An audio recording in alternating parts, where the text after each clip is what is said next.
Muito boa tarde a todas e a todos. Sejam bem-vindos ao Museu do Neorrealismo e a este segundo momento do 15º aniversário, ou melhor, das comemorações do 15º aniversário do Museu do Neorrealismo, aqui, no edifício desenhado pelo arquiteto Alcindo Soutinho. E antes de apresentar a nossa convidada para fazermos uma conversa em torno do seu estudo, a censura, a construção de uma arma política do Estado Novo, antes disso eu queria agradecer a presença da Sra. Vereadora da Cultura, da Sra. Vereadora do nosso município, Manuela Ralha, também a Sra. Deputada Maria da Luz Rosinha, o Sr. Presidente da Junta de Freguesia de Vila Franca de Xira, Dr. João Santos, e a todos vós que decidiram vir até aqui, ao nosso museu, para pensarmos um bocadinho este assunto da censura e de como o projeto da censura é algo que tem a ver com a ditadura militar, com o Estado Novo, com os cruzamentos que também existem com a cultura do neorrealismo, mas o estudo da doutora Júlia Leitão de Barros vem mostrar que, antes de 1933, há todo um processo associado à ditadura militar que, de algum modo, instaura um propósito de censura na imprensa que tem diferenças substanciais daquela censura regulamentada a partir da Constituição de 1933. Este é o foco do estudo da Júlia Leitão de Barros. Antes de fazer algumas questões e colocar em curso esta nossa conversa, eu gostaria de fazer uma breve apresentação da Júlia Leitão de Barros. Se doutorou em História na Faculdade de Ciências Sociais e Humanas da Universidade Nova de Lisboa, com a tese O Jornalismo Político Republicano Radical, O Mundo, 1900-1907. Leciona História dos Mídia na Escola Superior de Comunicação Social do Instituto Politécnico de Lisboa. É investigadora integrada do Instituto de História Contemporânea da Faculdade de Ciências Sociais e Humanas da Nova e tem centrado o seu trabalho na história do jornalismo em Portugal nos séculos XIX e XX.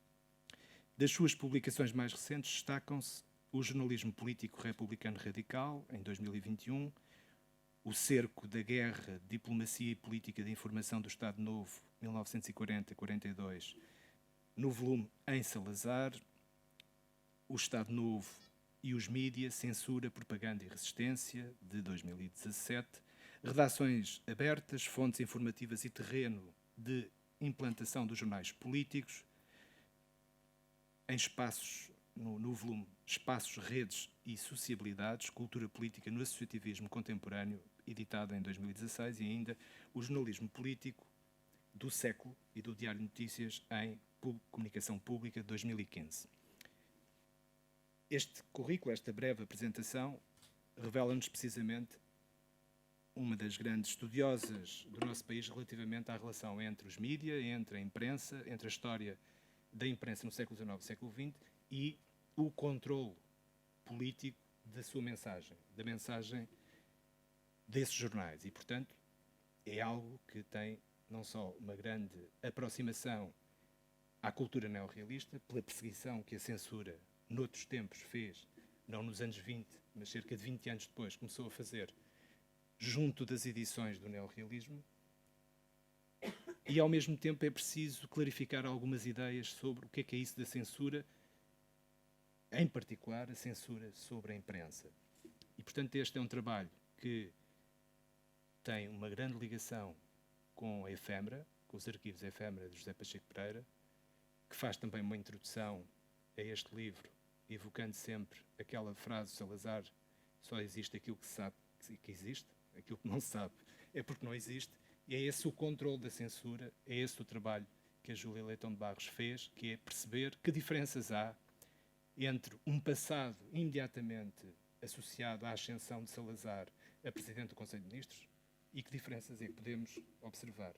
E, portanto, é dentro desta lógica e também de alguma aproximação ao neorrealismo que eu pedi à Júlia para nos falar um pouco sobre o seu livro. Para já. Bem, antes de mais, boa tarde e obrigada a todos pela vossa presença. Assim, genericamente, eu gostava de salientar que é mesmo uma enorme honra estar aqui neste museu. Enfim, faço parte daquela geração do final dos anos 80 que começou a estudar o Estado Novo, ali na Universidade Nova, num núcleo muito particular, ali em volta do Fernando Rosas, e de alguma maneira lembro-me perfeitamente de como também aqui o vosso museu participou nisso, participou na criação de um campo que de alguma maneira estava por descobrir, não é? Portanto, queria começar por aí. E agora sim, vou falar então, vou falar sobretudo daquilo que me moveu, não é? Acho que é a melhor maneira de me colocar aqui. O Pacheco Pereira tem um arquivo, como vocês sabem, com imensa coisa, e disse-me: tenho aqui isto sobre a censura, escolhe aquilo que quiseres para estudar. E eu dei de caras com o boletim número 1 da Direção-Geral de Censura. Eu já tinha andado na Torre do Tombo, já tinha visto muitos boletins de censura, boletins de cortes, não sei se vocês sabem o que é, mas basicamente depois tornam-se diários, começam por ser semanais, em que os próprios censores faziam uma espécie de relatório semanal ou diário dos cortes que efetuaram na imprensa. Mas nunca tínhamos tido acesso aos primeiros números desses boletins, e o Pacheco Pereira, não me perguntem, não sei os meandros da questão, tinha lá o boletim número 1 e, portanto, eu disse: eu quero fazer estes boletins, e acabei por fazer um trabalho de microhistória, se vocês quiserem, que se refere apenas a um período muito curto. Eu estudo os boletins semanais da censura, os primeiros, entre os meses de março e novembro de 1932, o que já por si pode parecer um bocado estranho, não é? Como é que se vai fazer? Enquadra-se naquilo que se chama microhistória. Às vezes, enfim, tanto a grande escala como a pequena escala ajuda-nos a esclarecer algumas situações, e neste caso já tinha feito isso também para a tese de doutoramento. A microhistória eu gosto bastante porque nos ajuda às vezes a clarificar as questões. E o que é que acontece? O primeiro boletim era de 1932. Acontece, para quem não saiba, que o Salazar, quando o boletim saiu, o primeiro boletim, o boletim número 1, era ainda Ministro das Finanças só. E em julho é que passa a Presidente do Conselho de Ministros. Portanto, só isso era toda uma enorme curiosidade. O que é que, afinal, os censores andaram a cortar nesse período de luta política intensa na ditadura militar e fora dela, portanto, o que é que afinal, o que é que a imprensa não pôde publicar, a imprensa diária não pôde publicar no nosso país, num período tão importante como o da consagração do Salazar como Presidente do Conselho de Ministros. Dito isto, este tema já era aliciante, mas agora juntem a isto o facto de coincidir este período com um período em que se está a formar uma corrente na ditadura, no interior da ditadura, extremamente da extrema-direita, mais seguindo um modelo fascista, não é? O Relão Preto está a lançar o seu jornal. Estão a haver movimentações sindicais que, por causa de um desconto de 2% no salário dos operários, também no mês de maio, este período que eu estudei, estou só a dar conta dos vários temas, está a ser elaborada uma Constituição, discute-se qual é a saída para a ditadura militar e ainda se discute a censura. Este tema para mim foi particularmente importante porque tentei a todo o custo chamar a atenção que as pessoas em 1932 não tinham, aliás é assim que eu começo, não sabiam que o Salazar ia lá estar mais 40 anos, não é? Quer dizer, o que aí vinha, não é? é um período em que as próprias redações dos jornais, e isso também procuro chegar a elas, estão ainda em luta com os próprios serviços de censura. Portanto, a situação, há aqui um grau de indefinição, a Constituição só seria aprovada em 1933. Dito isto, e tentando, portanto, acho que é importante, porque senão não se percebe porque é a construção de uma arma política. Eu tentei realçar que se no interior da ditadura, não estou a falar da oposição, nem daqueles que já estavam deportados, exilados, presos, não estou a falar das várias resistências, mas se no interior da ditadura ainda se discute a censura, enfim, interessou-me particularmente perceber qual era o valor que tinha para uma das fações no interior da ditadura ter o controle da censura. Ora, o que é interessante nos boletins, e não vou... enfim, eu estou aqui a desviar-me do seu assunto, mas eu tenho as minhas motivações para ter escrito o livro. E uma das coisas muito interessantes é que nós vemos claramente que há uma facção autoritária, nacionalista e católica que é quem tem o controle dos serviços de censura em 32. Isto significa o quê? Significa, por exemplo, que a grelha, vou-vos dar um exemplo, não é? A grelha que todos os boletins cheguem, além de ter questões económicas, questões sociais, questões políticas, tinha também questões religiosas e depois outros assuntos. A questão religiosa continuava a ser uma questão importante, tinha dividido, espero que, não é, que vocês sabem, tinha, e eu, pelo menos, tenho feito, não só neste trabalho, mas noutros trabalhos que tenho escrito, tenho chamado a atenção para um aspecto que é a forte resistência que há em considerar o autoritarismo português e o nacionalismo autoritário português como tendo sendo um autoritarismo, ou melhor, um nacionalismo católico, com todo o tipo de providencialismo a ele associado, e de alguma maneira foi interessante verificar nestes boletins que esse era um ponto assente. Foi interessante também verificar que, e já dou o salto para o neorrealismo, mas foi também interessante verificar que talvez o que estes boletins nos dão é um país bem distinto daquele que os manuais escolares e de uma forma geral, a historiografia tem apresentado sobre uma espécie de, inclusivamente, também tenho filhas e também lhes chegou a elas essa versão, de que a obra do Salazar nas finanças fez dele um mago das finanças e que, de alguma maneira, se estabeleceu um clima algo consensual em torno do mago das finanças. E isto perdura na forma como se apresenta aquele início dos anos 30 em Portugal. Ora, o que estes boletins nos dizem é que a realidade portuguesa era bastante mais conflituosa. Por exemplo,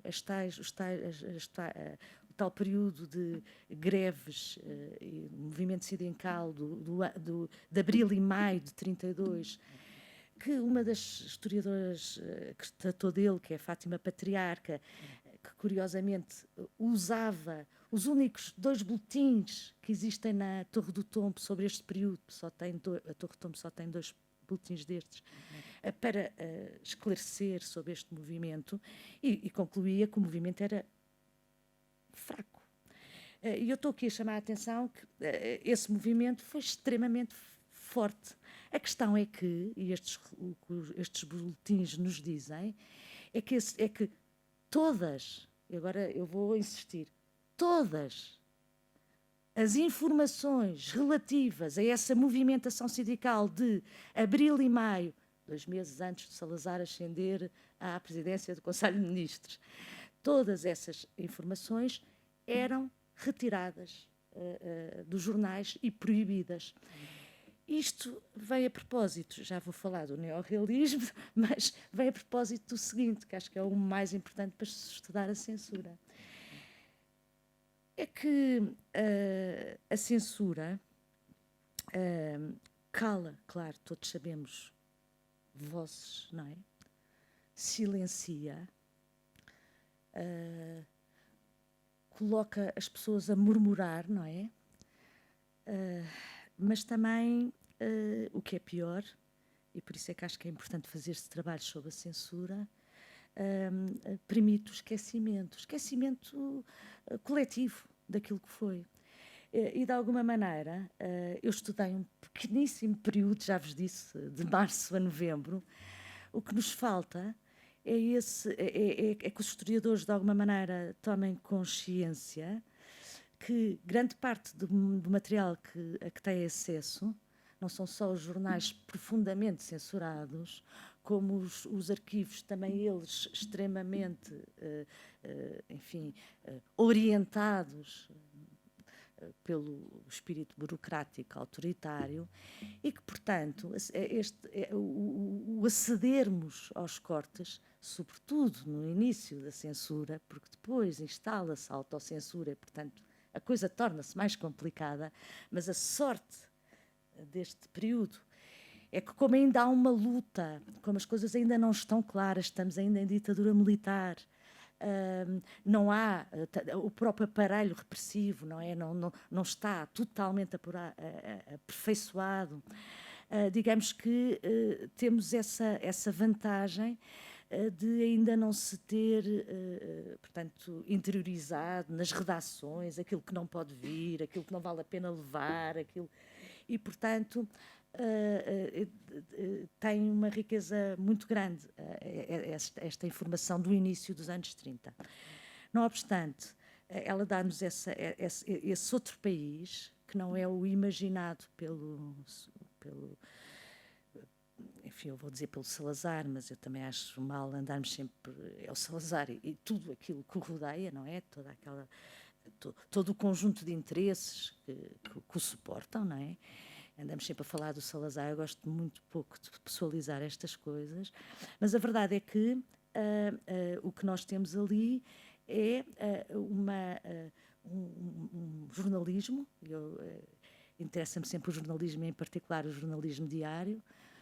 Sou daquelas que acho mesmo importante que as sociedades tenham, portanto, o máximo de informação possível e, portanto, que possam ir trabalhando, não é? E experienciando a sua própria realidade, também através dos jornais. E o que nós temos aqui nos anos 30 é, de forma mais sistemática, até com produção de relatórios, não é? De forma sistemática, o retirar de informação, de mais e mais e mais informação sobre os mais variados assuntos, portanto, há aqui uma pulsão sensória, digamos assim, que aliás não iria ser inibida nos próximos anos, pelo contrário, iria levar, e agora posso chegar ao outro lado da moeda, da censura, sempre que há censura e repressão, que é resistência, e nesse sentido, falando de resistência, estamos a falar naturalmente nos anos 30 do neorrealismo, não é? E, portanto, desse outro lado que é tentar resistir de outras formas a essa realidade que se vai impondo, e, portanto, a censura,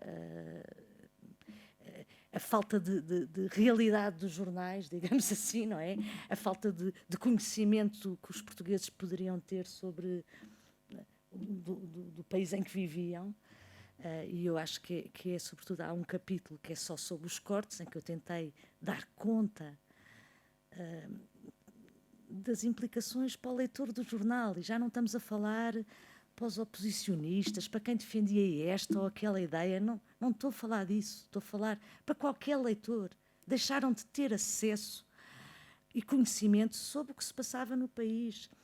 E pronto, é isto. Acho que fiz uma apresentação minimamente. Sim, com certeza. Eu gostaria, no entanto, que nos falasse um pouco, por um lado, das dificuldades que um historiador encontra relativamente à documentação oficial, lá está, das direções de censura, daqueles que têm que registar nos anos 20, nos anos 30, e tendo o conhecimento enquanto investigadora, historiadora especializada na censura e na afirmação dos mídias, no radicalismo do discurso nos mídias, na imprensa, tanto no final do século XIX como na primeira metade do século XX, até que ponto é que nós podemos entender as diferenças entre o comportamento censório, por exemplo, na imprensa da Primeira República, por comparação com este momento em concreto que estudou e que verteu para uma investigação concreta editada neste livro, e ao mesmo tempo a grande transformação com a Constituição de 33. Isto antes de falarmos um pouco sobre a questão do neorrealismo e da relação com a censura. Mas antes disso, ainda centrando no seu trabalho e ao mesmo tempo noutros trabalhos que foi fazendo, até que ponto é que, por exemplo, uma ideia que não é tão presente, inclusivamente na opinião pública mais generalizada, sobre o impacto da censura noutros períodos, como na monarquia, mesmo a monarquia constitucional, ou na Primeira República, mas ao mesmo tempo as diferenças que observa relativamente ao momento em que, com a Constituição de 33, estamos a falar de outra coisa. Pois, eu acho mesmo que eu sou daquelas que faz questão de dizer, chega de nos andarem a dizer que a República é igualzinha ao Estado Novo. Chega... não podemos continuar a dizer uma coisa dessas. E vou dar vou fazer várias abordagens. A primeira das quais, talvez a mais interessante, não sei se sabem que uma das novidades de forma da censura na ditadura militar mal começa. Aliás, estavam a imitar o Primo Rivera em Espanha, e resultava de uma reflexão sobre a censura na Primeira Guerra Mundial que não tinha funcionado. Mas a novidade em 1926, logo a seguir ao 28 de maio, quando introduziram, foi o fim dos espaços em branco. Tinha sido a existência de espaços em branco mesmo na Primeira Guerra Mundial. Não sei se algum de vocês já abriu um jornal censurado em Portugal na Primeira Guerra Mundial, e às vezes tem páginas inteiras, as primeiras páginas todas em branco, como uma frasezinha, não é? E a partir de 26, apesar de haver alguma resistência, olha, do mundo e de outros que procuram resistir àquilo, a verdade é que consegue-se impor essa nova regra. Não há espaços em branco.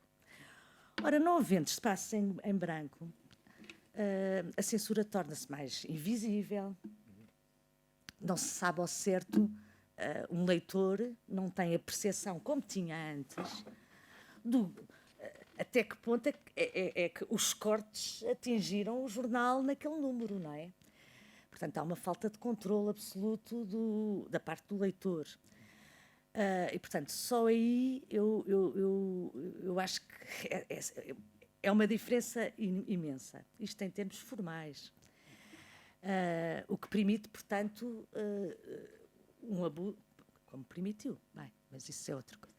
De qualquer forma, a imprensa antes de 26, eu estudei, por exemplo, já estudei a imprensa, a censura no período monárquico, a censura na República, na Primeira Guerra Mundial, e um dos problemas da Primeira Guerra Mundial era exatamente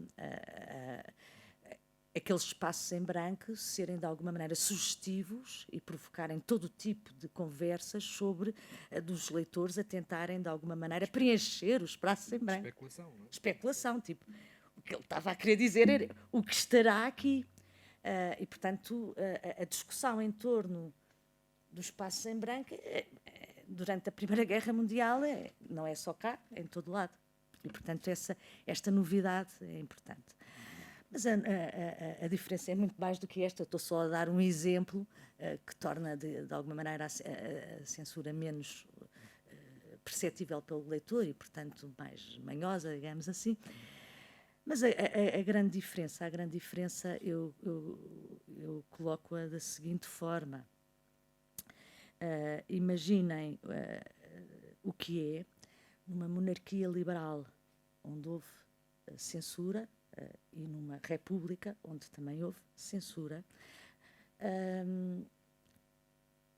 mas onde existia um parlamento, onde existia uma luta entre fações político-partidárias, que não hesitavam em colocar como assunto de debate político a censura.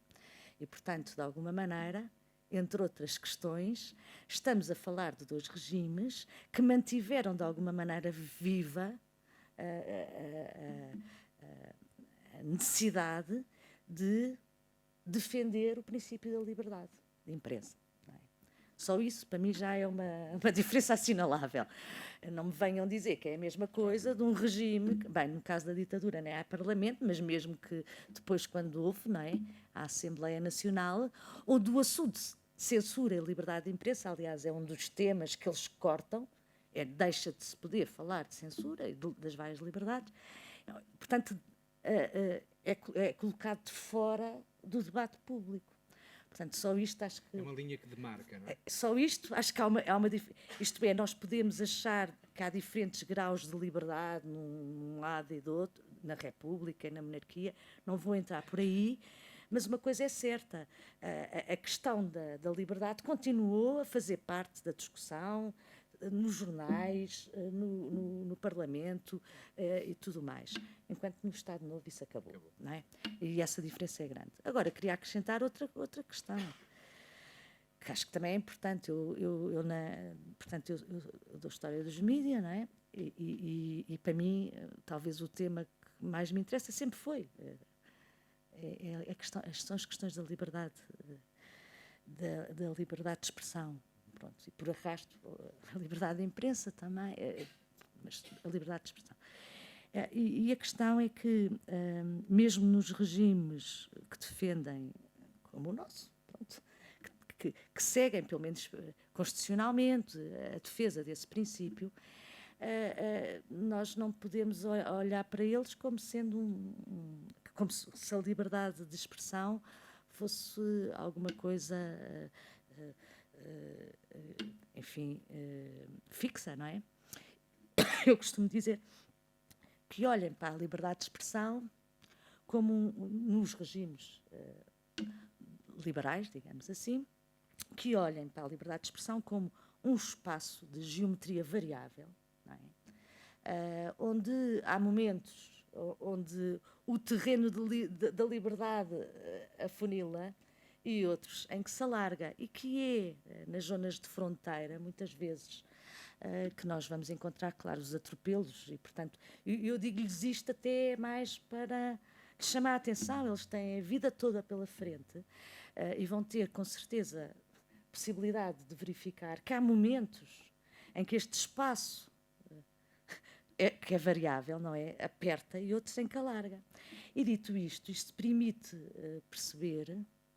porque eu estudei muito o jornalismo republicano radical, não é? A minha tese, que é ali na fase da mudança do século XIX para o século XX, e obviamente que naquele contexto eram os jornais republicanos, não é? Que eram os mais penalizados com a censura, como no final da República eram os jornais anarquistas, não é? Que foram...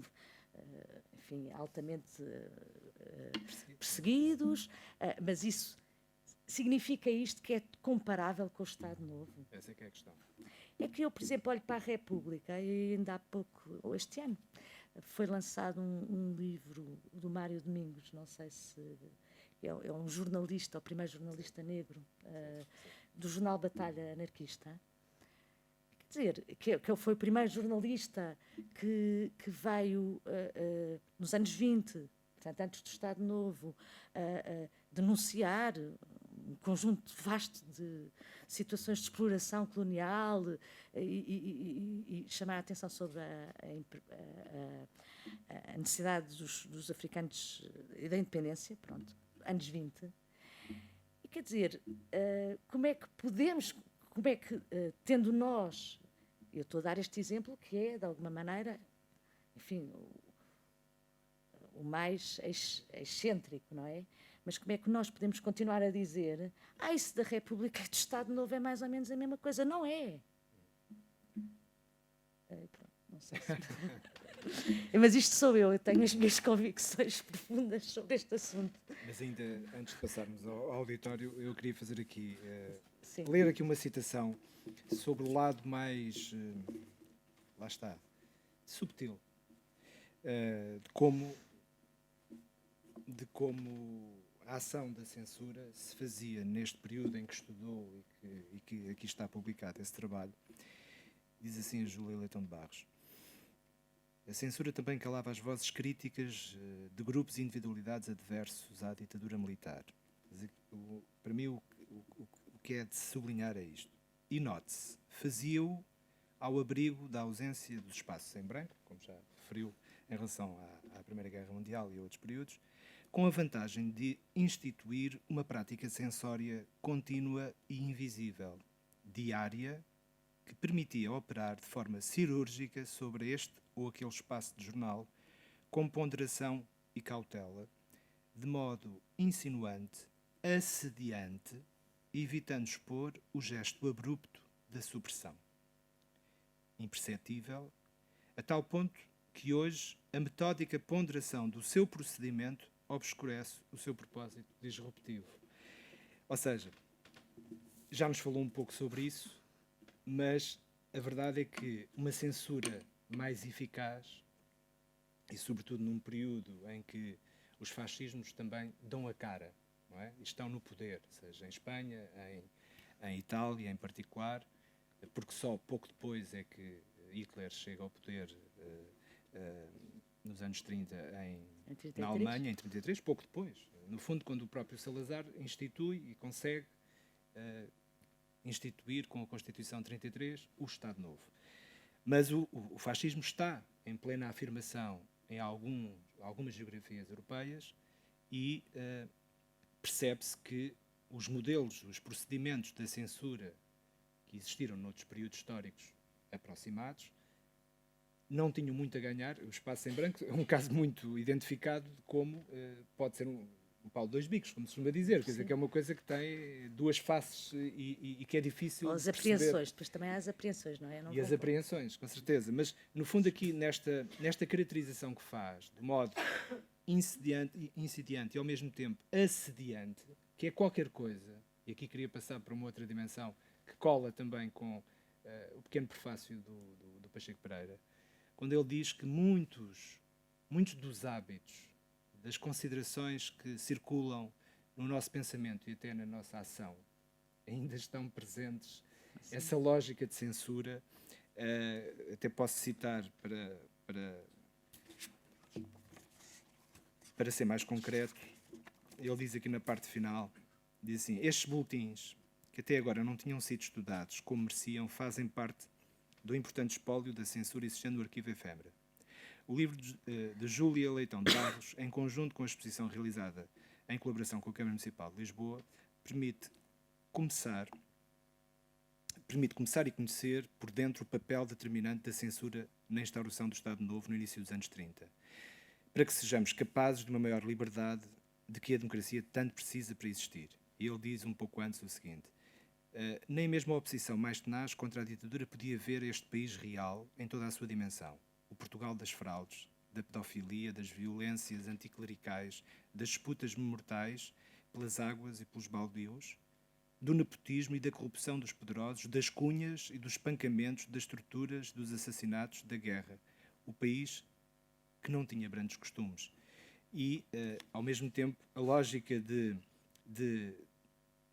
a censura, diz ele aqui também, a censura, na verdade, as censuras, que eram várias, não é? Os periódicos, mais tarde, não é? Os periódicos, os livros, os filmes, a rádio, a televisão, a publicidade, foi provavelmente a mais eficaz instituição do Estado Novo, cujos ecos subliminares continuam hoje vivos na obsessão pelo consenso, na desvalorização da diferença, no respeitinho pelas autoridades, no mais vale estar calado, na má fama do conflito político entre partidos, na ideia de que duas pessoas com a mesma informação chegam à mesma opinião, como uma vez disse Cavaco Silva.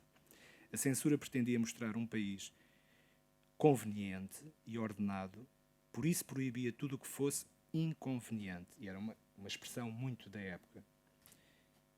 Suicídios, acidentes graves, seios das mulheres, caricaturas dos poderosos, críticas ao regedor e ao árbitro de futebol,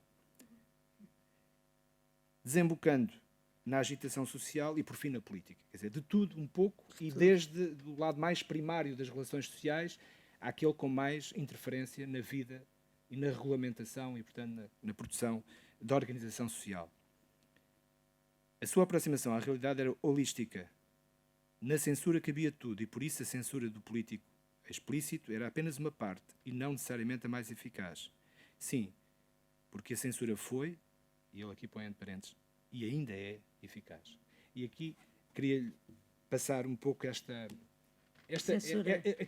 sua leitura sobre até que ponto é que uma cultura de censura que foi tão impactante e tão influente na sociedade portuguesa durante o período do Estado Novo, mas, como sabe, também noutros períodos, e no fundo um século XX quase todo, de censura oficializada e regulamentada, e ao mesmo tempo temos, e estamos a cerca de 2 anos de comemorar 50 anos do 25 de Abril e de uma nova República Democrática, ao mesmo tempo, até que ponto é que a censura é algo que atravessa este tempo todo e como é que ela, de algum modo, se pode manifestar hoje? Quer dizer, na sua relação como historiadora, investigadora do tema em concreto, e como é que isso atravessa os tempos até à nossa contemporaneidade? Estava aqui a pensar, há duas maneiras de eu pegar nesse tema, que acho que é mesmo interessante. Aliás,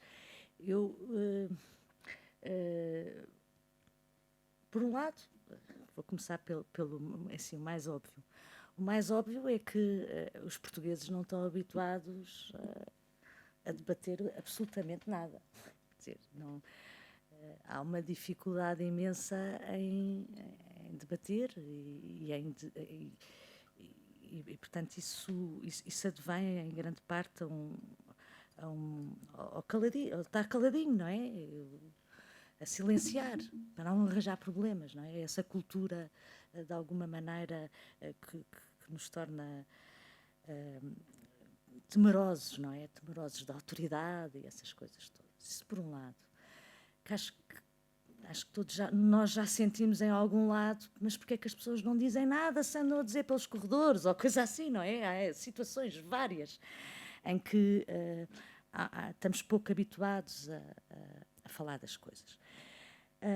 Mas, por outro lado, eu neste momento faço parte de um grupo, nem sequer estou à frente nem nada, mas faço parte de um grupo que estuda do Instituto de História Contemporânea, que tem um projeto exploratório, que é uma coisa que existe agora, sobre censuras. Exatamente na acessão mais lata. Para além da censura institucional, esta regulatória, outras censuras. A mim calhou-me estudar a Igreja. Eu acabo sempre na Igreja, mas a verdade é que foi o que eu estive a fazer ultimamente, a estudar a forma como, no fundo, para pensarmos a questão da censura num determinado momento, não podemos, portanto, cingir-nos à regulatória, àquela que existe, neste caso é o próprio Estado, com um aparelho burocrático e funcionários e não sei o quê. Nesse estudo que fiz, que coincidiu com o período que eu escolhi, que coincidisse com o período do Estado Novo,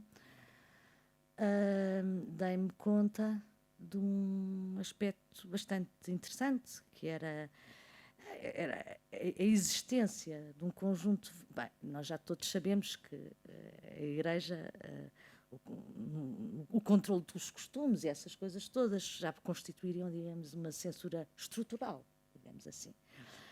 Mas não é isso, não é só isso, é a forma como se articulava uma censura, também ela regulatória da própria Igreja. E, portanto, o que eu fui encontrar foi, por exemplo, indicações, e, portanto, olhem, burocracia da própria Igreja, dando conta com uma escala de quais os filmes que devem ser vistos e não devem ser vistos. boletins semanais também, vendidos, pronto, era um outro tipo de censura, não é? O que eu estou a tentar dizer, eu já vou responder à sua pergunta, mas o que eu estou a tentar dizer é que com algum grau de probabilidade, quando olhamos para a nossa sociedade, para a sociedade portuguesa, e para a forma como, de alguma maneira, foi eficaz o silenciamento. Não foi tão eficaz assim, porque eu, aliás, acabo dessa maneira, eu gosto sempre de lembrar, houve sempre resistências, não é? Houve pessoas que resistiram, apesar de tudo isto, mas, não obstante, houve o sucesso só pode ser entendido quando, de alguma forma, neste caso, o Estado se articula com instituições que detêm um poder simbólico, um poder informal, mas com informal. Bem, nós temos agora os casos aí a arrebentar. Para quem estuda os republicanos, eu ando sempre a pensar, mas como? Isto era um dos temas dos republicanos. Foram sempre acusados de mentirosos, de anticlericais, não é? Mas não vamos por aí. Mas a questão é, portanto, essa é uma questão de estrutura, de forma de organização social, onde a Igreja tem um enorme poder e onde o Estado Novo, bem articulado com outras instituições, e em particular a instituição católica, consegue, de facto, e portanto não é sozinho. O que eu estou a tentar dizer é que não podemos ver isto, aliás, o sucesso, eu, pelo menos é esta a minha perspectiva, e claro que estou aberta à discussão, mas acho que em grande parte a longevidade, tudo isto também se explica por essa adesão ou articulação de uma instituição como a Igreja Católica ao Estado Novo, muito embora a gente saiba, é sempre valorizado pela história da Igreja, que no final, sobretudo no final dos anos 50, haja um movimento no interior da Igreja, não é? E que os católicos progressistas terão tido o seu papel e foram importantíssimos, está fora de questão. Mas, enfim, é como agora, nós também, não é? Sabemos que nem todos são, como é que ele se chama? Lindas, não é? Nos católicos, bispos lindas, nem todos são, mas isso não significa que, sendo uma instituição como a Igreja Católica é uma instituição, portanto, onde, de alguma maneira, como todos o campo religioso em si mesmo, é um campo onde há hegemonias, não é? Onde há setores que, de alguma maneira, impõem determinadas condutas, e, portanto, voltando à sociedade portuguesa, eu penso que já está na altura, e desculpem eu estar sempre com a Igreja, mas já está mesmo na altura, até porque isto tem sido, eu já fiz 3 biografias do Afonso Costa, embora ele não esteja aí, não esteja na biografia, mas de alguma maneira, olhando assim para trás, quer dizer, calhou-me sempre que vou tratar de um tema, sempre. Eu quis estudar a imprensa diária. Pronto, Igreja, peso. Fui tratar a censura, a Igreja. Portanto, já é a altura de, quando pensamos a sociedade portuguesa, e neste caso também as censuras, os controlos, essa tal cultura do caladinho, é uma cultura que não se deve apenas ao Estado, ponto. É nesse sentido que eu estou com esta conversa toda. Deve-se a vários fatores e obviamente que é a altura de falarmos também a cultura. Há uma diferença substancial entre uma cultura protestante, não é? Que põe os crentes, pelo menos em teoria, a ler, a ter uma interpretação própria, uma posição crítica, a uma cultura que mantém o latim, quer dizer, podemos ir por por muitos caminhos. Agora, do ponto de vista da história, digamos assim, acho que provavelmente... A minha questão iria, Sim, para depois passarmos mesmo a quem está connosco aqui hoje, até que ponto é que 50 anos, estamos muito, muito perto de fazer 50 anos de um processo, apesar de tudo, de uma vida completamente distinta, pelo menos nos aspectos, e não apenas, enfim, estou a provocar, Sim. nos aspectos formais, constitucionais, da organização da sociedade, apesar de tudo, não estamos a falar de 5 nem 10 anos. Já lá vão 50 anos, onde, por exemplo, a minha geração, eu nasci em 71, a minha geração já toma consciência de si em plena democracia, não é? E com outras referências.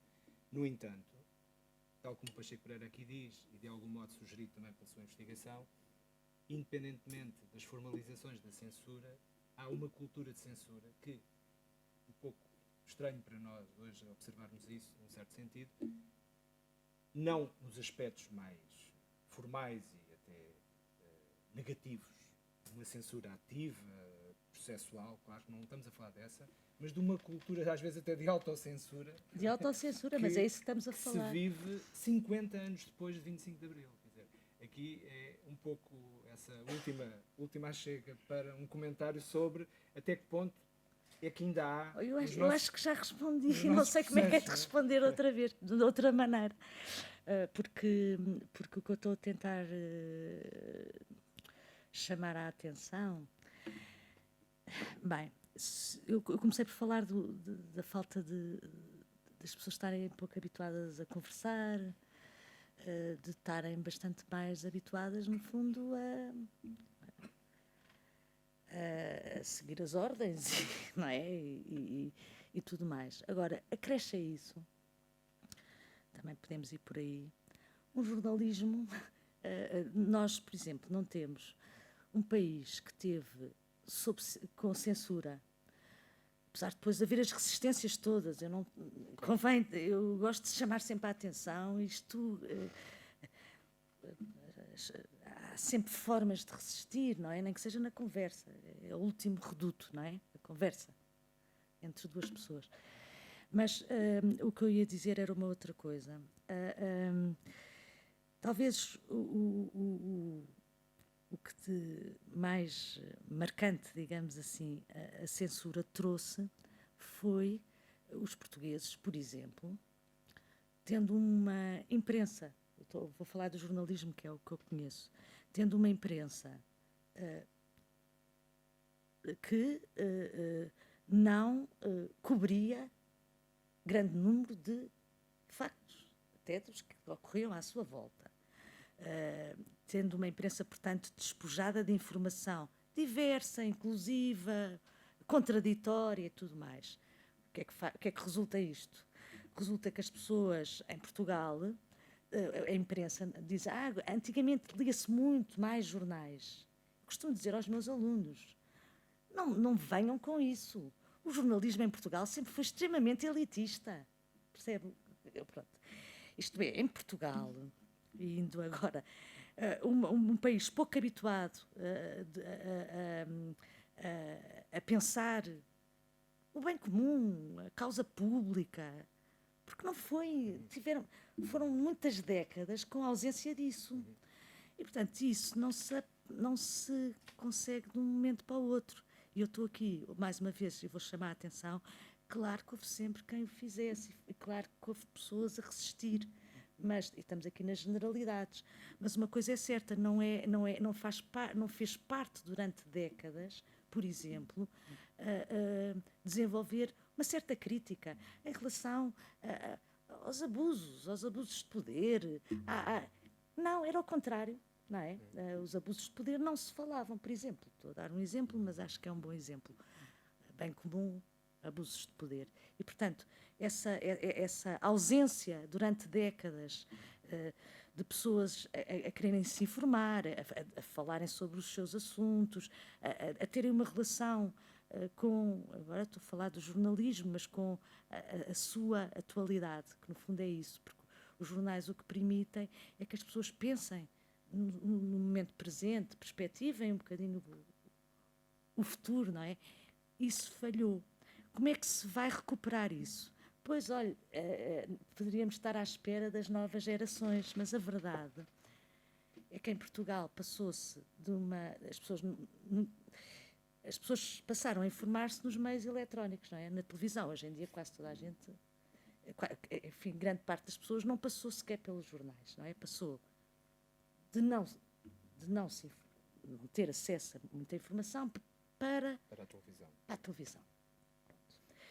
E, portanto, não há, como noutros países existe, uma tradição de um aprofundar dos temas. Mas eu estou aqui com generalidades e custa-me um bocadinho, porque eu sou mais lá da história. Mas sim, acho que e não é só isso, acho que as coisas estão a mudar e procuro não ser muito pessimista.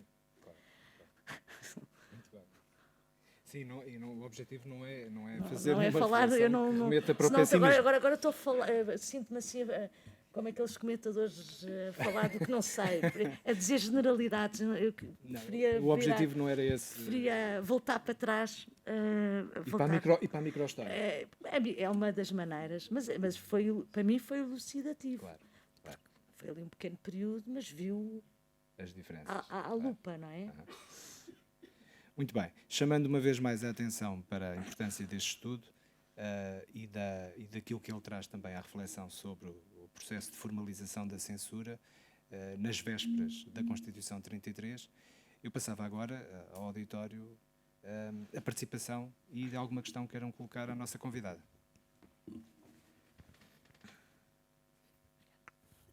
Então, muito boa tarde a todos e a todas. Professora, obrigada pela sua apresentação, que eu acho que foi mais uma partilha de uma reflexão que tem vindo a fazer ao longo de muito tempo e, como afirmou, não tem respostas absolutas para as questões que equacionou. E como penso foi o David que disse no início, o que não se sabe não existe. Era o que o Salazar dizia, aliás. Exatamente. E se calhar, e então eu não me vou situar propriamente naquele curto período que estudou, na sua microhistória da censura, nem sequer no espaço em branco, mas vou trazer isso tudo para os dias de hoje. Quando estava a terminar, o David referiu, e a professora também referiu, que hoje em dia a questão da informação é muito diferenciada. É muito diferenciada e eu diria até que se nós fôssemos fazer um estudo sobre o número de pessoas que veem telejornais regularmente, se calhar nós ficaríamos surpreendidos por um número tão pequeno de pessoas que ouvem as notícias. E isto porquê? Quando eu era pequena, já lá vão uns anos, eu achava que tudo o que vinha no jornal era verdade. Isto era mesmo assim. Aqueles factos aconteciam, aquelas interpretações estavam corretas, aquela apreciação política, era tudo verdade. Acontecesse ela dentro das fronteiras do país ou fora delas. Com o tempo, comecei a verificar que não era bem assim. Fui crescendo, fui percebendo, fui-me envolvendo noutras causas, fiz parte de uma forma muito ativa todo esse processo que existiu dentro da Igreja, de uma parte da Igreja que discutia, que analisava e que contestava, criticava e contestava, e por isso muitos tiveram as consequências daí decorrentes. E chegamos aos dias de hoje, e é aqui que eu quero chegar aos dias de hoje. E dizer-lhe que eu acho que a nossa comunicação social, se eu tivesse que a classificar, era uma classificação muito baixa. Aquilo que é a forma como os assuntos são tratados, e agora não falemos só dos jornais, porque hoje os jornais já são um parente pobre da comunicação social. Eu não subscrevo e não sei se alguma vez foi assim. Os jornais são elitistas. Eu nunca fui elitista, nunca pertenci a nenhuma família especial. E eu lia o jornal, assim como via tanta gente ler o jornal, pessoas absolutamente de grupos sociais até desfavorecidos, mas que tinham opinião. E nos dias de hoje, nos dias de hoje poucas pessoas leem o jornal, e isso é sentido e comentado às vezes, até porque as notícias no jornal, quando nos chegam à mão, já estão todas atrasadas, porque entretanto outros meios se sobrepuseram e anteciparam essas mesmas notícias. Mas situemos-nos, por exemplo, na comunicação social que os médias todos os dias trazem nos diversos canais que temos já pelas televisões, lançam pelas televisões. Eu diria que aquilo é uma forma de fazer informação e esclarecimento muito negativa, porque trata-se mais de uma competição, desde logo em relação à desgraça, em alguns casos concretos. Há pessoas que só veem a CMTV. E porquê? Eu acho também que isso tem a ver com alguma falta de formação em relação ao espírito crítico. Não lhes interessam as outras coisas. O que lhes interessa é o acidente, o isto, o aquilo. E então isso é muito perigoso. Porque podemos estar aqui a ajudar a crescer também uma sociedade que não tem opinião. E isso é grave para o futuro.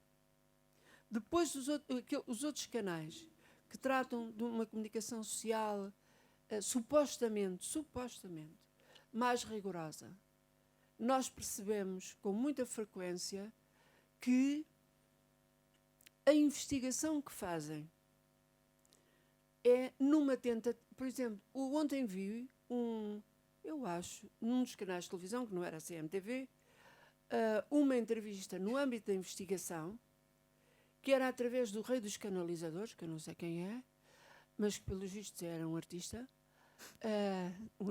no mau sentido, e a jornalista ia atrás dele a perguntar-lhe coisas e não sei quantos, e você fez isto, fez aquilo, vai-se julgando, eu pensei, mas isto não me interessa nada. Eu, quando liguei o canal, que a partir é um canal normal de comunicação, não era para ver isto. Isto é outro departamento.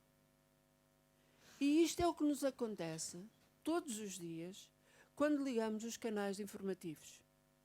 E, portanto, é isto todos os dias. Nós sabemos que hoje, há pouco dizia, as pessoas falam pouco, criticam pouco.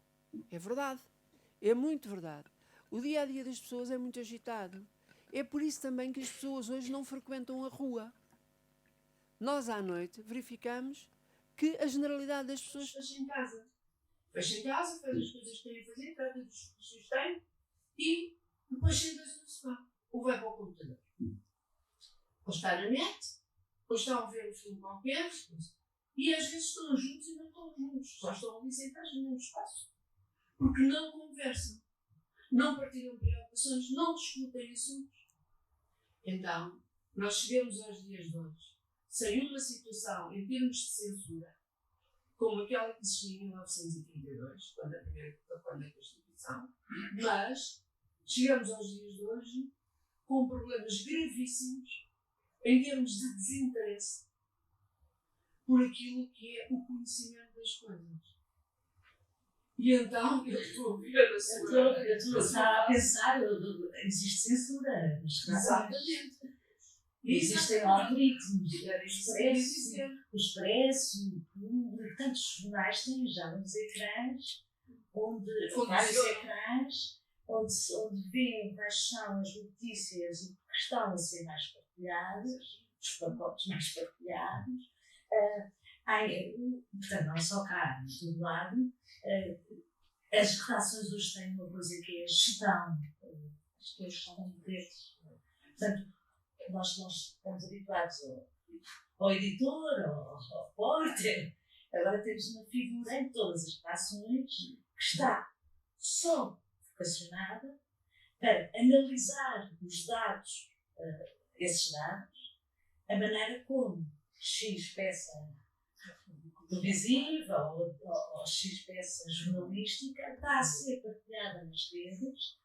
E isso é contabilizado e isso é que faz o jornal, é a gestão da censura. Eu acho que nós não temos bem a noção do que é que nos está a acontecer. Porque quando, aliás, há um relatório que eu recomendo vivamente a toda a gente que leia, que é da ERC, que saiu há 2 anos e que nos dá conta deste do jornalismo digital, digamos assim, o que é isso do jornalismo digital, o que é que está a acontecer nas nossas redações, e essa possibilidade pode ser mesmo verdadeira, não é? De nós, portanto, vamos lá ver, subjacente a isto está a seguinte ideia, que os anunciantes irão, portanto, investem naqueles que conseguirem. E ali os temas são esses. Não acho que ninguém tem dúvida que os temas que vendem é o sexo, o sangue, o medo, enfim, emoções várias, não é? Essa não será uma outra forma de censura, Censura que vem da máquina, ou seja, vem dos dados, dos metadados. É censura. Como nós assumimos. Que é uma censura feita pela máquina, porque torna o projeto monolítico, não é? Os que não querem. Temos uma forma de agir, e até produzir notícias ou produzir comunicação a partir dos números desses metadados, é uma forma de nós caminharmos também para um pensamento único. Porque as coisas se repercutem e as pessoas querem mais daquilo que já querem. No fundo, é sempre a dose excessiva, no fundo, é o perigo principal de George Orwell, não é? Sim, mas é uma censura. Era isso que eu estava a dizer. É uma nova censura. Há uma censura nos jornais, há uma figura extremamente importante também, porque depois há a hierarquia das redações, não é? Portanto, que é esse gestor. Esse gestor tem uma palavra a dizer, como antes teria um editor, e por aí fora. Portanto, aliás, o ano passado foi aquele filme magnífico, magnífico. Não me lembro agora o nome, que tratava exatamente aquele cientista que queria anunciar o fim do mundo e ninguém queria ouvir. Mas isso, que é no fundo a caricatura disto mesmo, não é? Disto. Mas é esse, exatamente. Mas é um filme que trata isto, mas que, quando, por isso é que eu estava a dizer, esse tal relatório, isto já está a acontecer. E o pior é que já há mesmo a possibilidade dos jornalistas poderem vir a receber os seus ordenados em função do número de partilhas que conseguem. Quer dizer, isto é tudo lá. Mas o que está por trás disso ainda é a máquina. Mesmo quando falo do tal editor que tem que estar atento e a fazer a contabilidade. Mas ele está a tomar decisões, por enquanto, ainda é um ser humano que toma a decisão, mas está com base numa articulação matemática de relação dos números de dados. O que já é maquinal, digital, informático. E, portanto, o próprio editor já é um escravo, entre aspas, estou a editar uma expressão, mas que é um escravo e que pode ser substituído por outra máquina, nessa situação. Aqui é sempre a ponderação, não é? Do interesse público, do interesse da sobrevivência do órgão, a necessidade. Imagino eu, nas redações, entre esse difícil equilíbrio, não é? Mas a nossa questão é qual é o passo seguinte. Portanto, assim, há um passo de um certo abismo, não estamos, mas. Não é? Mas nós não queríamos entrar no pensamento. Não, estava a falar, não lembrei-me, peço desculpa, lembrei-me se isso era essa. Não sei se há alguma questão, alguma observação mais? No seguimento desta última questão da atualidade da censura,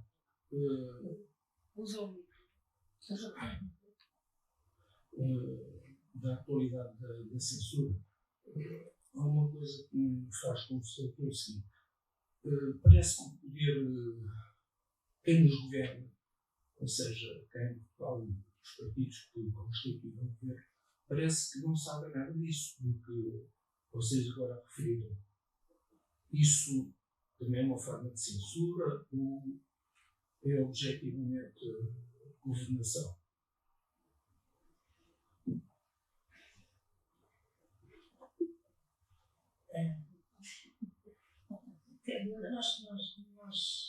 Eu acho que vou tentar responder, mas eu historiadora, estou aqui a falar sobre a atualidade, mas eu vou tentar.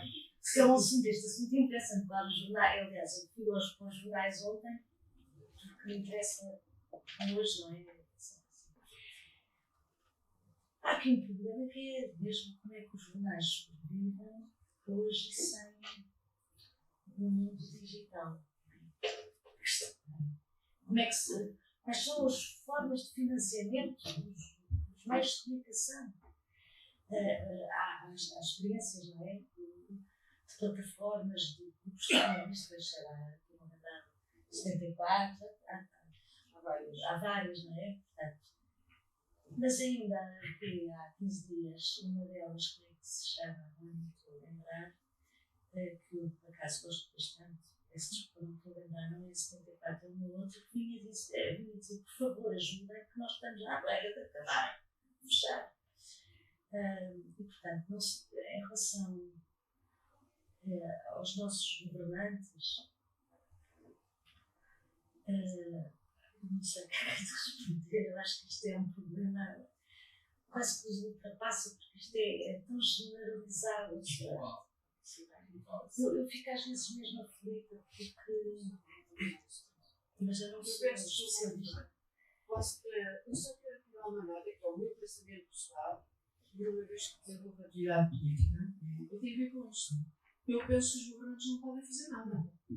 E não podem fazer nada, porque senão não eram vítimas, como são diariamente e em todos os instantes destas coisas. Mas isto porquê? Porque qualquer gesto que tivessem era considerado imediatamente como uma censura. E, portanto, aí a questão da liberdade punha-se logo em causa. E por isso está no patamar de responsabilidade. Da responsabilidade individual de cada um. Eu não posso, nem devo, fazer juízos de valor acerca de ninguém que está nesta sala e todas as outras pessoas. Porquê? Primeiro, por uma questão de respeito, por outro lado, por falta de informação, por tudo mais, não devo fazer. Então, e porquê que surgem tantas avaliações, tantos juízos de valor, feitos por quem nada sabe acerca do país? E há alguma receita para contrariar isso? Não há. Porque se nós nos envolvermos aí numa, nem sei dizer, numa luta que era completamente infalível, que não está muito bem a falar disso. Eu penso que era a questão acho eu, era como vamos viabilizar isto, em que medida é que. Agora, em que medida é que. Eu não tenho solução, né? mas sei que existem diferentes formas de entender qual é o lugar do Estado. Existem. E, por exemplo, isto é um caminho que eu não estava à espera de levar aqui, mas vou dizer. Os países do Norte, por exemplo, e quando eu digo os países do Norte, portanto, eu digo pós-Segunda Guerra Mundial, juntamente com a França, a mesma coisa, etc., estabeleceram diferentes regimes de ajuda aos meios de comunicação social. Havia essa ajuda. Portanto, a ideia era que o Estado não se devia, de alguma maneira, abster de zelar pelo pluralismo político. Portanto, essa ideia de haver responsabilidade social no Estado, pela democracia, e, portanto, zelar por isso. E, portanto, eram criados diferentes mecanismos muito variados, que eu sei, porque dou uma disciplina que trata também destes assuntos, mas historicamente não é para agora, mas que de alguma maneira fica a noção de que o grande problema depois é a capacidade que eu acho que os Estados do Sul, em particular Portugal, não têm, que é o cultivo de boas práticas na atribuição de subsídios e dessas coisas. Mas a verdade é que eram atribuídos, por exemplo, podiam ser atribuídos tanto com vista mas em troca de quê? Não. A questão é que tanto podiam ser atribuídos, por exemplo, ajudas aos jornalistas, no caso transportes, impostos mais favoráveis. sim, eu estou tanto aos jornalistas, às próprias fações, como subsídios de acordo, por exemplo, com isto é que variava. Houve aqueles que auxiliavam os jornais com maior tiragem e houve aqueles que auxiliavam os jornais com dificuldades. Eu não sei. O que eu estou a dizer é que a forma como olhamos para a responsabilidade ou não, agora era um bocadinho. Os políticos, eu respondo com o Estado. Pronto, eu respondo com o Estado, não é? A possibilidade do Estado se responsabilizar minimamente por cultivar o mínimo de pluralismo, acho que essa atitude, para mim, parece-me bem. Agora, quanto aos mecanismos certos, que não sirvam só a determinados interesses, mas aí teria que ser os próprios jornalistas também a controlar isso. Teria que haver um sindicato de jornalistas que tivesse influência. É mesmo verdade que o nosso sindicato, de alguma maneira, zelasse. É isso, uma coisa que não há. Assim, forte, não é? Não tenho, olha, não sei. Eu não sou destas histórias, eu sou historiadora. Doutora Júlia Leitão de Barros não tem a obrigação de ouvir falar um pouco sobre o seu livro, de responder Pois não, sobre a humanidade. Estes assuntos interessam. Estes assuntos são interessantes. Não vamos deixar o investigador ter que assumir responsabilidades e projeção futura. Não, eu não estou a projetar nada. Não, obrigada. Para cá, eu queria dizer, claro, há diferenças entre censuras da República e do Estado Novo, isso já falámos, não é? O Estado Novo nem sequer podia criticar nada do governo, nem nenhuma estrutura, nem nenhuma pessoa, nem só falar de corrupção, o Estado Novo não havia corrupção, isto funcionava tudo. Já foi aqui falado, o Michel Pereira referiu ali mais aspectos, o suicídio não se podia falar, etc. Havia uma série de assuntos, de facto, não se podia falar. No centro não se podia criticar nem o governo, nem a estrutura, nada disso. Eu não falei dos temas. Agora, em relação à República, é que eu gostava de fazer uma pergunta que era o seguinte. Eu compreendo que qualquer país em guerra, como nós tivemos entre 17 e 19, se não estou a ver, as datas, ou 16, bem, quer dizer, qualquer país em guerra tem censura dentro das relações. Portanto, isso é ponto sempre foi assim e continua a ser, não é? Pronto. E, portanto, é natural que durante o período da guerra houvesse censura, digamos, aos jornais mais apertado do que era anteriormente. A censura anterior ao tempo da República, a ideia que eu tenho é que era muito, por exemplo, sobre as greves, sobre as ocupações operárias, etc. Mas gostava que me dissesse que outros temas é que, de facto, no tempo da República a censura se publicava. Os monárquicos.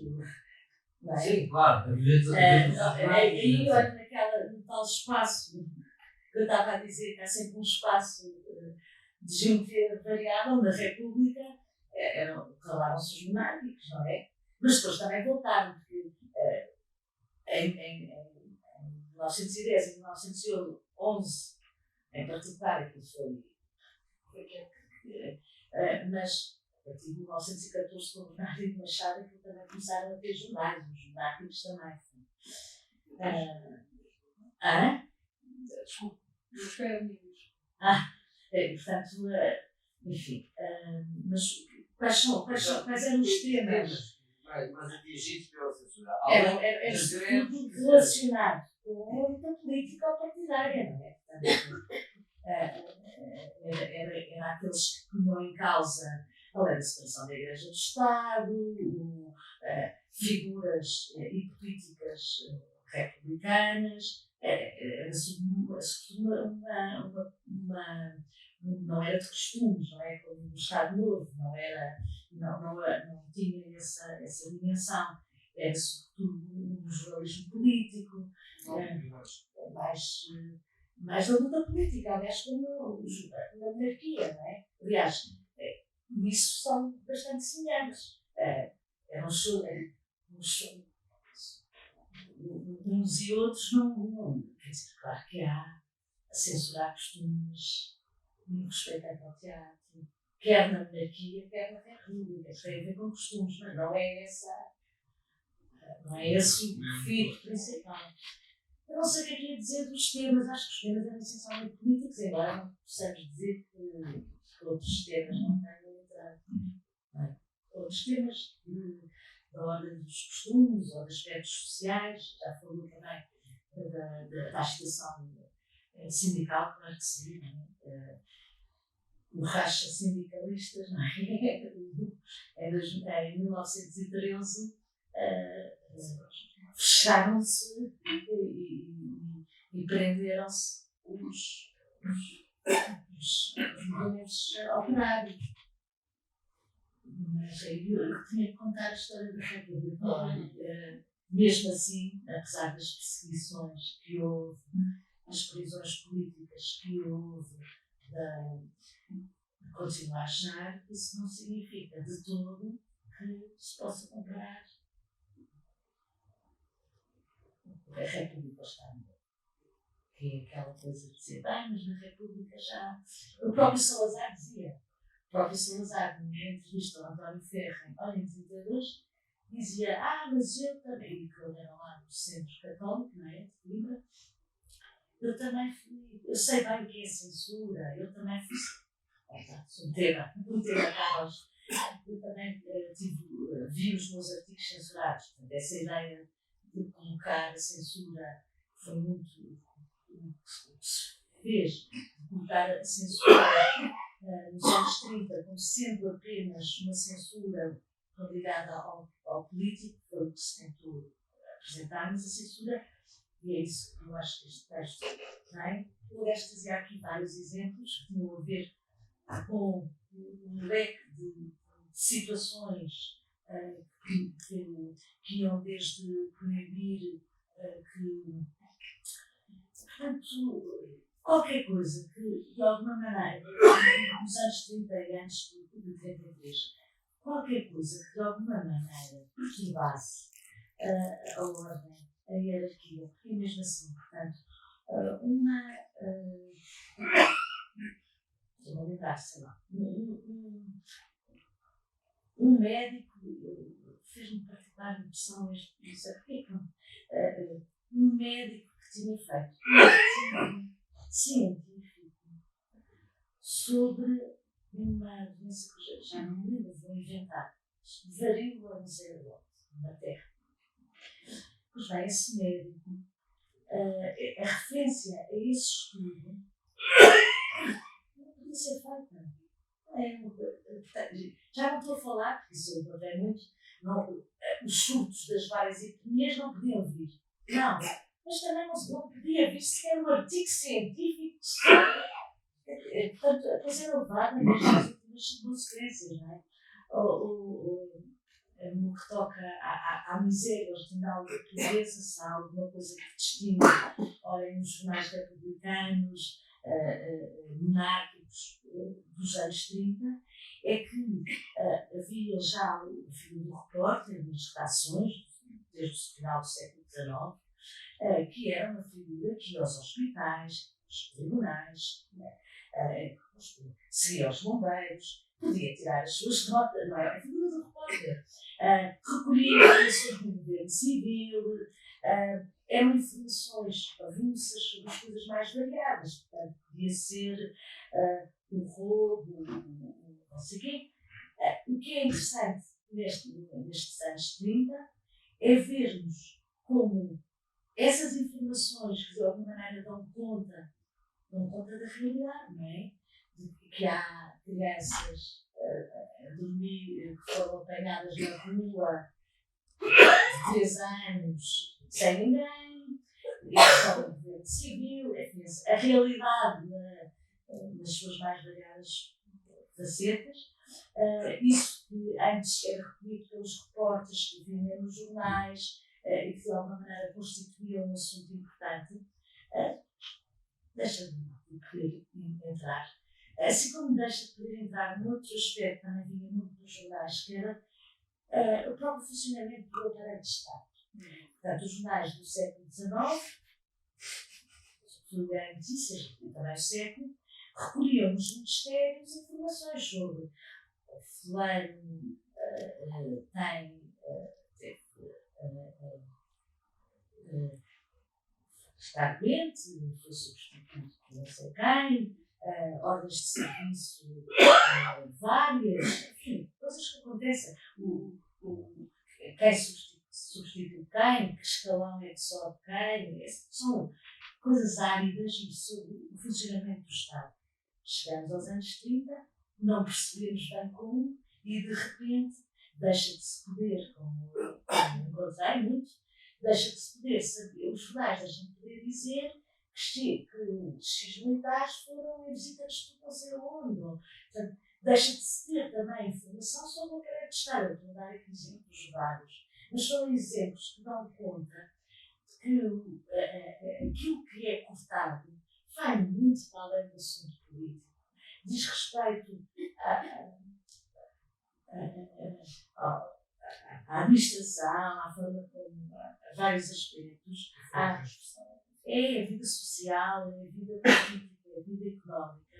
E é de um âmbito tão vasto que realmente é retirar tudo aquilo que pode de alguma maneira suscitar uma crítica, pode de alguma maneira não dar a ideia de que tudo está bem, que este país é ordeiro, está tudo satisfeito consigo mesmo, com Qual é a solução do inconveniente?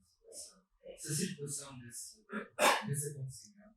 A notícia é inconveniente. O inconveniente é aquela forma eufemística, não é? De apresentar um assunto como, de alguma maneira, podendo suscitar qualquer crítica às instituições. Agora, essa limpeza é que, de facto, é muito visível antes de 33. No fundo é isso. Mas questões. Sim. Obrigado, boa tarde. A minha pergunta é a seguinte. Nós temos estado aqui a falar, basicamente, sobre a questão da censura do ponto de vista do corte, da proibição, de não deixar ser publicado. A minha pergunta é a seguinte. Se há algum momento da sua investigação se deparou com algum exemplo ou em certo momento com alguma tendência da própria estrutura da censura, da produção de realidade, da produção de factos, daquilo que hoje comumente se chama fake news. Ou seja, se a censura é apenas tradicionalmente ocultar, impedir a publicação, proibir, ou se também conhece algum exemplo, ou até inclusive alguma tendência dentro do próprio mecanismo sensório da produção de realidade, da produção de factos substitutivos da realidade. Escreve convenientes. Eu não falei disso, mas o que eu tento dizer, eu repito, ao longo do livro todo, é o seguinte: é que a censura está a construir a realidade. Está a construir uma realidade fake. Isto é, eu sei que estava a dizer, mas portanto, o que se está ali a produzir é uma realidade paralela. Em relação o que eu tento dizer, no fundo, essa possibilidade de criar uma notícia falsa é, de alguma maneira, auxiliada mais tarde, sobretudo pela propaganda, não é? Pronto, não é? A censura, de alguma maneira, auxilia e facilita, e muito, o trabalho propagandístico propriamente dito, que é depois, por cima desta limpeza, vir ainda dizer, então, com números, que se construiu isto, ou que, não é? O que está a dizer. Mas não é a própria censura que o faz. Pronto, não sei se respondi, mas não faz diretamente, mas faz porque ele está a construir uma realidade alternativa que não existe. Eu, aliás, é aquilo que eu tento dizer variedíssimas vezes ao longo do livro, o que a censura está a fazer, por isso é construir uma visão de um Portugal magnífico e não existe, não é? Mas que isso facilita depois, então, o trabalho dos outros, e aí são várias as instituições a contribuir para isso, não é? Para essa Não sei.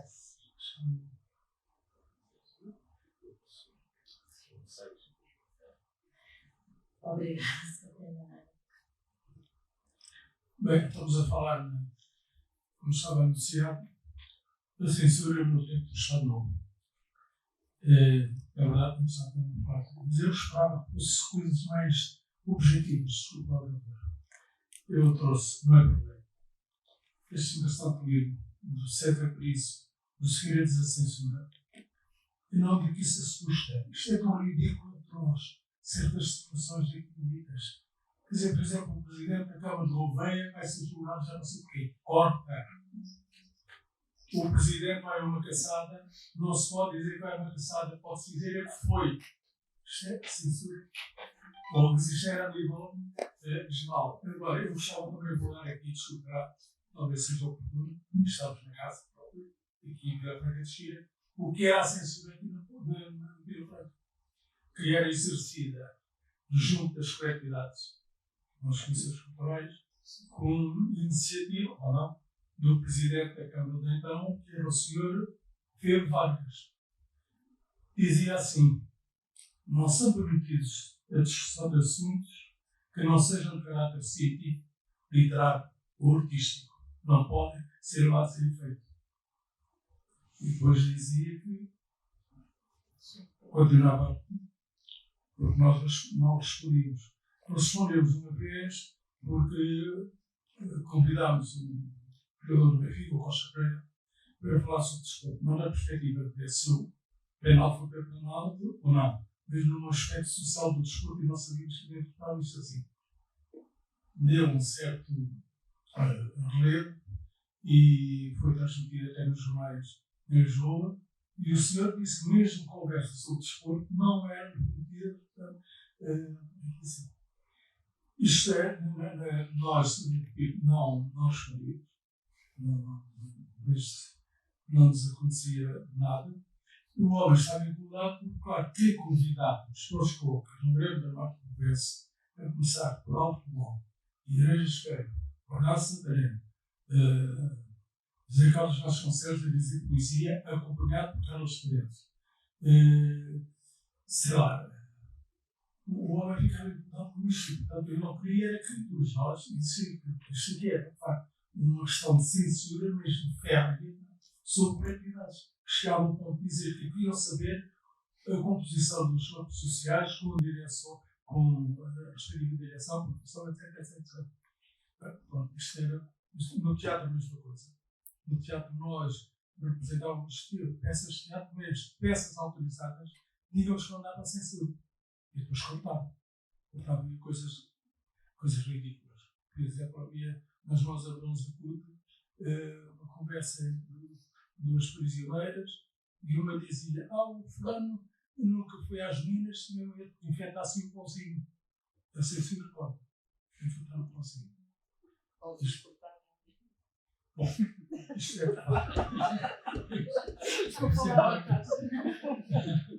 mas para dizer que isto é complicado. Agora, era a censura institucionalizada. Nós não temos agora censura institucionalizada, mas que censura temos. Eu, na biblioteca, lá na Palma de Santiago, na biblioteca municipal, estudo quase todos os dias. E dou volta aos jornais. E quando chega à quinta-feira, já estão a ouvir o que é que eu estou a pensar, me percebo daquilo que é omitido, que é escondido, não é transmitido, que é uma coisa aflitiva. Portanto, eu concluo assim, dizendo, penso que temos muita informação, mas depois do 25 de abril nunca estivemos tão ao mesmo tempo. Eu agradeço, eu ia só dizer que eu tinha trazido, eu talvez dê para uma resposta a um para preocupar. É a mesma coisa sobre a época de 32, não agora aqui. Disse há pouco uma coisa que eu estou interessada em ler em livros, de procurar, se lá estiver, fica a resposta não. A questão que pôs a hegemonia dentro da direita, dentro do campo do governo, pelo domínio da censura. Portanto, haver um setor católico, conservador, que se sobrepôs a outros setores e dominou. Eu gostaria que me dissesse um pouco mais sobre isso. que outros setores é que foram preteridos, se nem sequer tentaram, e se essa hegemonia permaneceu ou não. Eu gostaria de ter essa informação. Não é? Obrigada. Obrigada. Eu tinha aqui exemplos. Uma das coisas que eu tentei é que não. Tem muitos exemplos, como diz, anedóticos e primeiro aqui, este senhor, ridículos, mas eu acho que já chegou a altura de nós não tomarmos os censores como só pelo lado ridículo, porque eles estavam de facto a fazer mal. E eu até tinha uma lista tinha trazido aqui exemplos do que se cortava e que não, como estamos numa conversa, não faz sentido eu estar com exemplos. Só dizer, desculpe, eles eram alvos, mas também eram burros. A questão é que nunca não há não conheço sensores que consigam ser máquinas e, portanto, há sempre interpretações diferentes e, portanto, nós encontramos. Neste caso, eu acho que eles eram profundamente ideológicos, portanto, para nós podemos chamá-los burros, não é? Mas não a sua coerência, percebe o que eu quero dizer? Agora, no que diz respeito, percebo que tenha ficado um pouco desapontado no que diz respeito a exemplos. E de facto, os exemplos que eu tenho aqui, se me derem, já estamos aqui há muito tempo, não é? Eu acho que já estou a me utilizar tempo demais aqui convosco. Não sei se já está tudo cansado, mas eu vou dar alguns exemplos que eu tirei a ideia da. E com os jornais, que não era no Avante, não eram cortes do Avante, eram cortes no Diário de Notícias, no SEC, nos jornais. Eu pensava que não tinham. Eu até tinha posto o que é que eu andava a censurar a fazer à imprensa.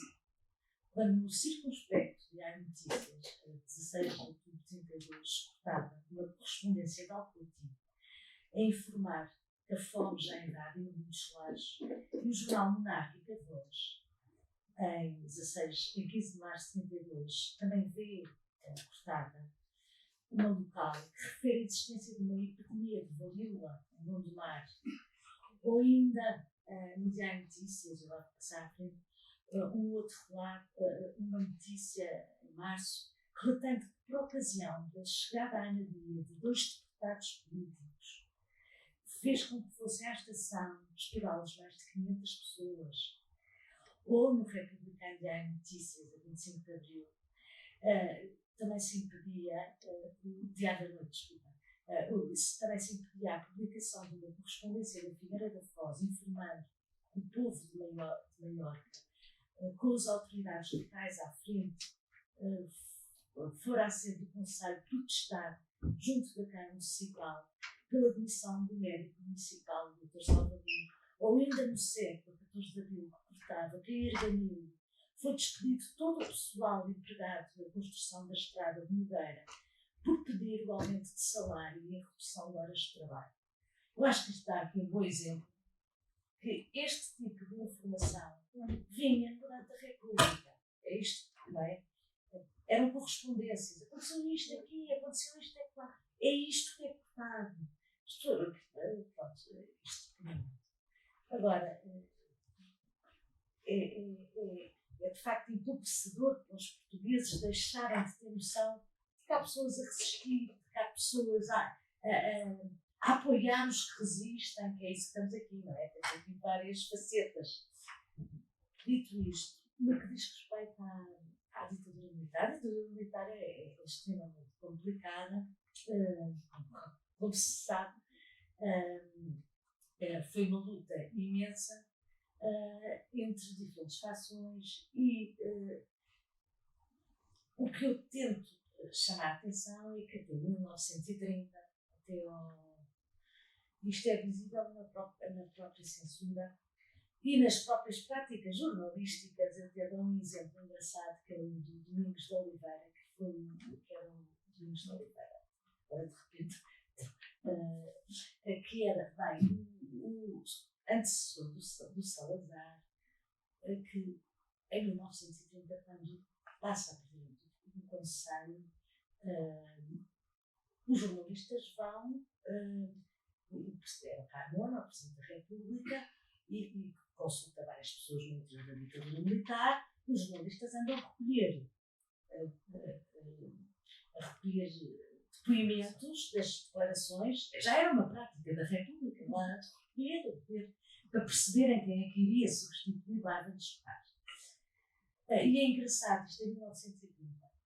Em 32, quando foi o Salazar, ficou um silêncio profundo. Os jornalistas, aliás, queixam-se que não há cá recolha de depoimentos nenhuns. Não passa cartão. E, portanto, no espaço de 2 anos, as coisas mudaram. Eu estou a dar um exemplo, porque às vezes nós esquecemos, portanto, a mediação do jornalismo, já vos disse, as práticas, não é? Porque isto é importante. O jornalista poder ir recolher um depoimento, ou deixar de poder recolher, faz toda a diferença. E, portanto, eu coloco a partir de 1930, portanto, um crescendo da influência no interior da ditadura daqueles que, discute-se entre 1930 e 32 a saída por termo à ditadura, porque a ditadura já andava, foram 8 anos, não é, de ditadura, e discutia-se se era necessário voltar a uma ditadura militar, não é? A voltar à normalidade constitucional, e, portanto, entre 30 e 32 discute-se a Constituição e discutem-se alguns pontos, entre os quais só a liberdade, a questão da censura. Bem, e no interior da ditadura militar, há aqueles que, de alguma maneira, ainda perspectivam a hipótese do regime que possa vir, se fosse um regime onde fosse uma república regenerada, digamos assim, com partidos políticos, com um modelo liberal, e aqueles outros que achavam que o tempo era de mudança e de imposição do regime de tipo, como eles apresentavam. É sempre curioso esta maneira de apresentar um regime de tipo novo, portanto, é sempre novo, porque é velho, não é? Era apresentado como um regime onde a autoridade, portanto, o autoritarismo ganha maior expressão. E entre 30 e 32, a figura do Salazar e dessa corrente que o apoia, no sentido de um regime de autoridade, como eles diziam, do autoritarismo, a figura do Salazar vai conseguindo captar diferentes sensibilidades políticas, é certo. Mas, portanto, desde monárquicos, conservadores, a republicanos, conservadores, até os integralistas lusitanos, até um setor que, de alguma maneira, dinamiza esta ala, que é o setor dos católicos próximos do Salazar. É isso. E esse, quando eu digo que os defensores de uma linha autoritária vão ganhando preponderância na censura e conseguem, acho que com sucesso, e portanto acho que é mesmo importante para o Salazar limpar, conseguem fazer com que entre 30 e 32, por exemplo, nenhuma referência às ligações do Salazar à Igreja seja feita. Eu acho isto fantástico. É como se a vertente católica dele não fosse importante, porque ele sabe que aquilo gera animosidade. Não é? Portanto, todas as críticas a isso não podem vir. O Salazar pode vir ligado à Igreja, mas não voltei em essa ligação. Ou, o que é talvez mais grave, eu não falei aqui, mas a Constituição é, aparentemente, tudo isto é feito na ambiguidade. Porque Salazar, e é isso que eu espero que vocês, se lerem, se apercebam, joga muito na ambiguidade. E, portanto, em maio, é colocado, como eles dizem, à discussão pública, embora censura, à discussão pública, o texto da nova Constituição. Ora, o texto da nova Constituição, um dos temas, portanto, o texto da nova Constituição, também há muitos cortes sobre o que não foi discutido da nova Constituição, e um dos temas é naturalmente a Constituição, por exemplo, é que nem pensar isso podia ser discutido publicamente, entre outros pontos, mas um dos pontos é não poder, não integrar como as anteriores constituições, quer a republicana, quer a monárquica, as velhas leis anticlericais. Portanto, todas elas são colocadas. Estou a falar de um exemplo, portanto, mas o que é engraçado é que naquele momento, em maio, é apresentado publicamente um novo texto, um projeto, que depois vai ser votado em 2023, mas é apresentado para ser discutido. Portanto, tudo isto, vocês reparem, vamos aqui apresentar um texto, vamos abrir o debate, mas está a haver censura. É neste jogo de contradições e de mentiras que estamos a falar, este grau. Não é? Portanto, claro que não houve discussão nenhuma e que o texto depois vai ser aprovado e que algumas figuras, eu já agora tenho que responder, por exemplo, o Vicente Freitas, que é uma figura do velho republicanismo, que era contra a censura, que de alguma maneira tinha sido presidente já na ditadura militar, presidente do Conselho de Ministros, portanto era um homem da ditadura, e que faz, digamos, um contraprojeto que entrega ao Camões no início de 1933, e que mostra esta luta. E o Vicente Freitas, nessa faz questão de dizer o fim da censura. Isto é em janeiro de 1933. É esta luta que estamos a falar, não é? Esta luta que eu estou a tentar, em que o projeto do Salazar, que é o projeto da Constituição que vai referendo, é um projeto que é discutido, e só esse é que é discutido, e só esse é que vai. Percebe o que eu quero dizer? Também. Não foi o fim Da censura, mas foi o fim do Vicente Freitas. Foi o fim do Vicente Freitas. Eu não estava a querer entrar nesses pormenores, porque eu sei que para as pessoas é muito. Já a falar assim destas figuras, mas pronto, mas é dessa luta que trato. Muito bem. Penso que podemos chegar ao fim da nossa sessão, não da discussão. A discussão, e penso que a leitura do livro A Censura, a Construção de uma Arma Política do Estado Novo certamente levaria a outras sessões. Eu queria, antes de passar a Nela Rádio no seguimento desta sessão, dar apenas duas notas. Primeira, que afinal, no fundo da história, remete sempre para o presente, tal como a própria Júlia também disse. Os interesses que motivam uma pessoa a seguir a disciplina da história passa sempre por tentar entender a sua contemporaneidade. Por isso é que procura lá atrás algo que indique caminhos de entendimento, de reflexão, de compreensão. E a segunda nota é que num tema como a censura, e andamos aqui por vezes com objetividade, outras vezes com algumas generalizações, faz parte de uma discussão aberta, de uma conversa conforme foi proposto, a ideia de que o ser humano tem sempre muita dificuldade em lidar com o contraditório, com aquilo que não são as suas crenças, as suas convicções, e seja do ponto de vista individual, seja na organização coletiva.